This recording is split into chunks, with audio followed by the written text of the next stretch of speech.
दोस्तों नमस्कार, मैं Kumar Santosh Yadav, paramedical motivational speaker एवं राष्ट्रीय महासचिव जेएफएमएलटी इंडिया। लगातार बहुत सारे प्रश्न आ रहे हैं कि डीएमएलटी करें, बीएससी-एमएलटी करें, बीवोक एमएलटी करें। उस परिप्रेक्ष्य में मैं आप लोगों को डिटेल बताना चाहूँगा और इसमें किसी भी प्रकार का कोई भ्रम नहीं उत्पन्न होगा, क्लैरिटी होगी, पूरा डिटेल होगा और स्टेप बाय स्टेप बताऊंगा कि डीएमएलटी करने से क्या फ़ायदा है या बीएससी-एमएलटी करने से क्या फ़ायदा है, बीवोक एमएलटी से क्या फ़ायदा है और इसमें कितनी अपॉर्चुनिटीज़ हैं नहीं हैं, पूरी डिटेल। स्किप नहीं कीजिएगा, पूरा वीडियो देखिए। आफ्टर ऑल आप सब लोग को अपना भविष्य बनाना है। अगर आप लोग मेडिकल लैब टेक्नोलॉजी फील्ड में भविष्य बनाना चाहते हैं तो प्लीज पूरा वीडियो देखिए। जो भी लोग नए हैं चैनल को प्लीज सब्सक्राइब कीजिए, लाइक कीजिए, शेयर कीजिए और बेल आइकन को जरूर प्रेस कीजिएगा। बेल आइकन बोले तो जैसे आप सब्सक्राइब करेंगे तो एक घंटी आती है, उस घंटी को दबाइए ताकि ऑल नोटिफिकेशन हो जाए। उससे जो भी हमारे द्वारा वीडियोस डाले जाते हैं आप तक पहुंचेंगे और आप अपडेट हो सकते हैं। तो मैं आज बात कर रहा था कि जैसा कि थंबनेल में भी दिया है कि फ्यूचर कैसा है डीएमएलटी में, बीएससी-एमएलटी में, बीवोक एमएलटी में। देखिए, डीएमएलटी जो है वो डिप्लोमा है, diploma in medical lab technology. BSc-MLT bachelor in science in medical lab technology और बीवोक एमएलटी क्या है, bachelor in vocational MLT, bachelor in vocational medical lab technology. अब कुछ लोग पूछेंगे कि देखिए डीएमएलटी तो क्लियर कट है कि डिप्लोमा कोर्स है, उसके बारे में बताता हूं मैं आपको। डीएमएलटी अलग हो गया। अब बीएससी-एमएलटी और बीवोक एमएलटी में डिफरेंस क्या है? कोई डिफरेंस नहीं है, सिलेबस वाइज सब सेम है। सिर्फ जो नाम दिया गया है, एक जगह बीएससी-एमएलटी दे दिया गया है, एक जगह बैचलर ऑफ वोकेशनल एमएलटी दे दिया गया है। और आप बहुत सारे लोग बीएमएलटी भी सुने होंगे, bachelor in medical lab technology. तो तीनों बीवोक एमएलटी, बीएससी-एमएलटी और बीएमएलटी तीनों सेम है, सिलेबस सेम है, जॉब अपॉर्चुनिटी सेम है, परंतु डिफरेंस क्या है? ये बड़ी देखिए, वैसे देखा जाए तो ये मेडिकल लैब टेक्नोलॉजी प्रोफेशन में या मेडिकल लैब टेक्नोलॉजी फील्ड में ये बड़ी दुर्दशा की बात कह सकते हैं कि कोर्स एक ही है, सिलेबस एक ही है, परंतु कोर्स का नाम अलग अलग होता है, जिससे स्टूडेंट्स जो है भ्रम की स्थिति में रहते हैं। और अक्सर होता है कि बहुत सारे लोग कोर्स तो कर लेते हैं, फिर पूछते हैं कि अरे बीएमएलटी और बीएससी-एमएलटी में क्या डिफरेंस है और बीवोक एमएलटी में क्या डिफरेंस है। बहुत सारे लोगों का प्रश्न आता है कि क्या हम बीएससी-एमएलटी किए हैं, बीवोक एमएलटी किए हैं तो बीएससी-एमएलटी का क्वालिफिकेशन से संबंधित पोस्ट आई है तो अप्लाई कर सकते हैं। मैं सब स्टेप बाय स्टेप बताता हूँ। वही फिर स्किप नहीं करना है और शेयर जरूर करें ताकि और भी जो लोग करना चाहते हैं उन तक पहुंचे और वो उसकी स्थिति क्लियर हो पाए, कंफ्यूजन पैदा ना हो। अब जैसे एग्जाम्पल के तौर पे नर्सिंग करने में किसी को कोई कंफ्यूजन नहीं होता है, पूरे भारतवर्ष में एक ही नाम से कोर्स होता है। बीपीटी बैचलर इन फिजियोथेरेपी एक ही नाम से, बी फार्मा एक ही नाम से, तो इसलिए भ्रम नहीं है। बीबीएस एक ही नाम से, कोई भ्रम नहीं है, परंतु इसमें भ्रम है, इसलिए भ्रम को क्लियर करने के लिए मैं आपको इन्फॉर्मेशन दे रहा हूँ।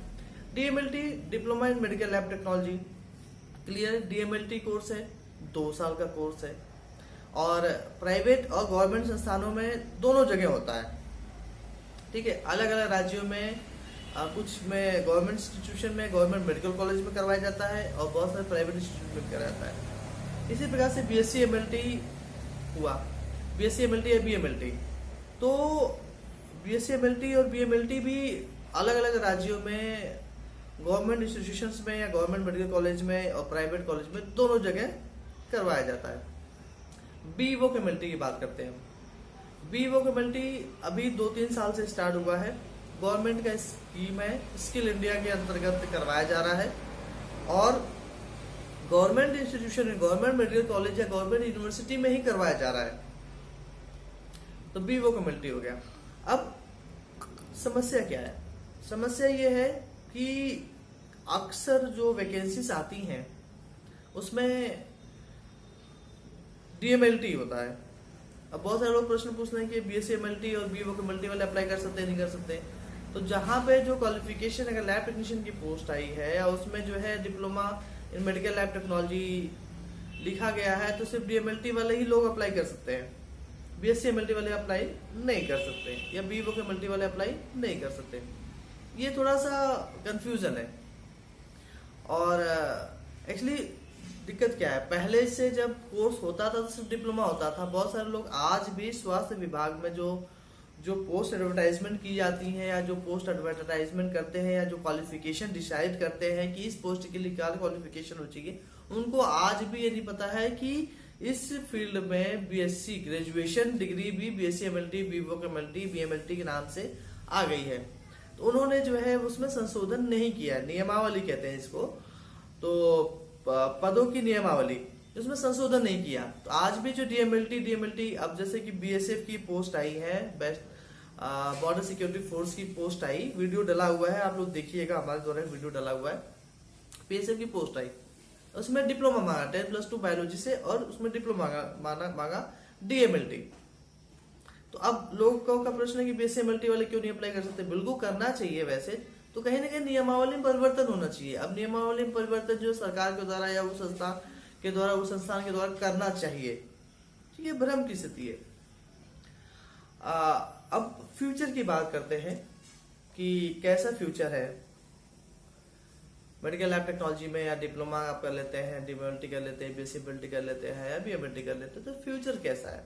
देखिए आज के सिनेरियो में वैसे मेडिकल लैब टेक्नोलॉजी फील्ड जो है बहुत अच्छा फील्ड है और ये मेडिकल साइंस की रीढ़ की हड्डी की तरह काम करता है या कह लेंगे इंग्लिश में कि medical lab technology field is the backbone of medical sciences, क्योंकि पेशेंट की डायग्नोसिस में इंपॉर्टेंट रोल अदा करता है। अगर DMLT पर्सन या BSc MLT या BMLT जो है, हम इनको कहते हैं मेडिकल लैब टेक्नोलॉजी पीपल या मेडिकल लैब टेक्नोलॉजी प्रोफेशनल्स, जाओ DMLT कर ले या BSc MLT कर ले, BMLT कर ले, BVoc MLT कर ले, तो आप क्या कहलाएंगे? Medical lab technology professional.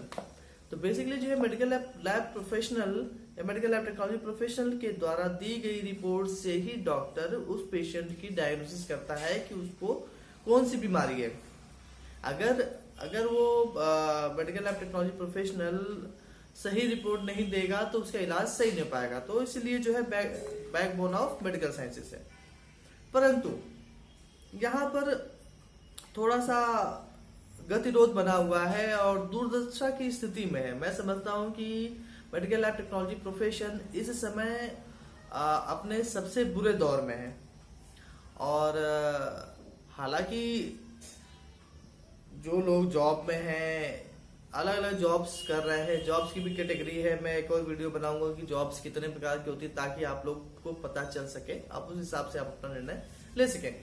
तो लोग जो जॉब कर रहे हैं वो अच्छा काम कर रहे हैं और आज की कोविड-19 की जो क्राइसिस है, पैंडेमिक में मेडिकल लैब टेक्नोलॉजी प्रोफेशनल्स ने बहुत इंपॉर्टेंट रोल अदा किया है, इसमें कोई डाउट नहीं है। परंतु एक काम करना और उस काम का क्रेडिट मिलना और वो काम जो है आप सही डायरेक्शन में सही जगह कर सके और उसका बेनिफिट मिल सके, ये इंपॉर्टेंट है। एग्जाम्पल कि जो मेडिकल लैब टेक्नोलॉजी प्रोफेशन है, मेडिकल लैब टेक्नोलॉजी फील्ड है, बहुत अच्छा फील्ड है, परंतु इनके साथ में कहीं न कहीं दुर्व्यवहार हो रहा है। दुर्व्यवहार कैसे है? जॉब्स बहुत लिमिटेड जॉब्स है, वैकेंसीज बहुत सारी हैं, पद बहुत सारे हैं, सीट्स बहुत सारी, चाहे सेंट्रल गवर्नमेंट के हॉस्पिटल्स हो या स्टेट गवर्नमेंट के हॉस्पिटल्स हो, मेडिकल कॉलेज हो, सब जगह वैकेंसी भर भर के हैं, खाली पड़े हुए पद, परंतु उस पर रिक्रूटमेंट नहीं किया जाता है या पदों पर भर्ती नहीं की जाती है। एक बात। दूसरी बात कि मेडिकल लैब टेक्नोलॉजी या मेडिकल लैब टेक्नीशियन की पोस्ट पर आउटसोर्सिंग के माध्यम से बहुत कम सैलरी में भर्ती की जाती है, जबकि वो परमानेंट पोस्ट है।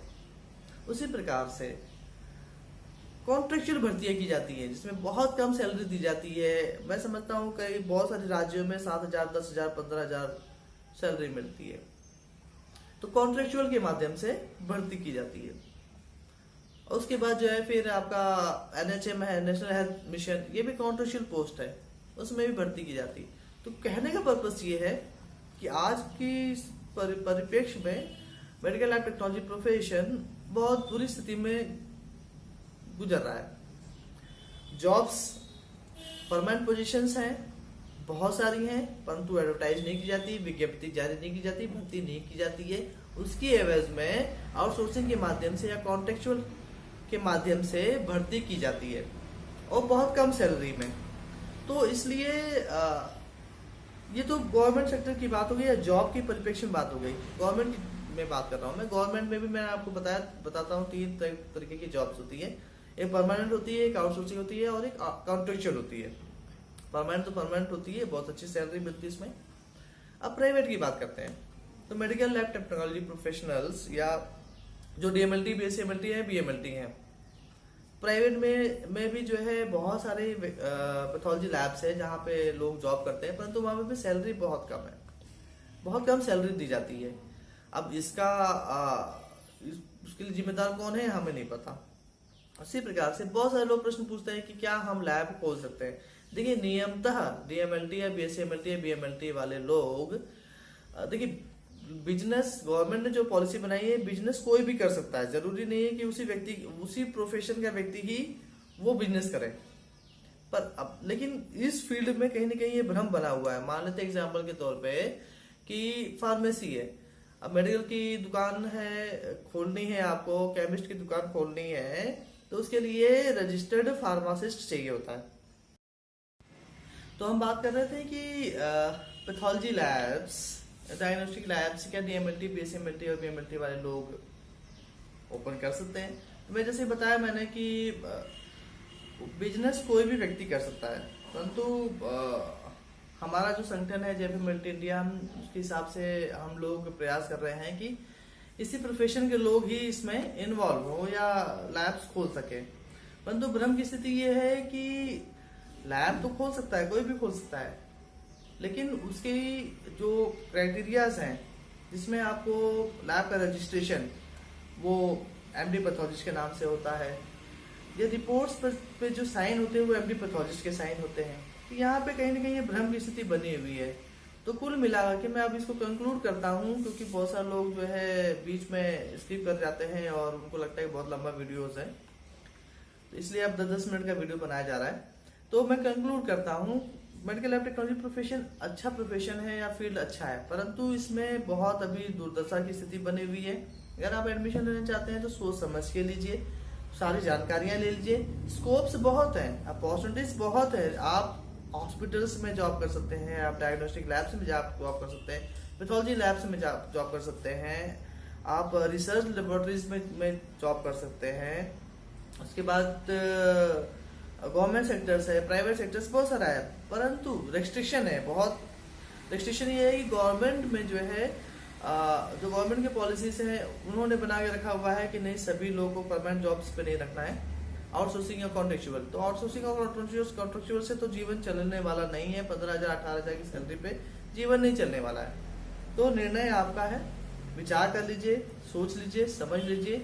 अच्छा फील्ड है, मैं दोनों परिप्रेक्ष्य नेगेटिव और पॉजिटिव दोनों परिप्रेक्ष्य में बता रहा हूँ आपको। अच्छा फील्ड है, नेगेटिव है, अच्छी स्कोप्स है, अपॉर्चुनिटी बहुत है, वैकेंसीज बहुत सारी होती हैं, परंतु वो उस पर भर्ती ही नहीं किया जाता है। आउटसोर्सिंग और कंट्रोल के माध्यम से भर्ती किया जाता है। तो इसलिए स्कोप्स के बारे में आप समझ आए। तो उम्मीद करता हूँ कि वीडियो आपको समझ में आया होगा, और प्लीज चैनल को सब्सक्राइब कीजिए, लाइक कीजिए और शेयर कीजिए, बेल आइकन को जरूर प्रेस कीजिएगा। बहुत बहुत धन्यवाद।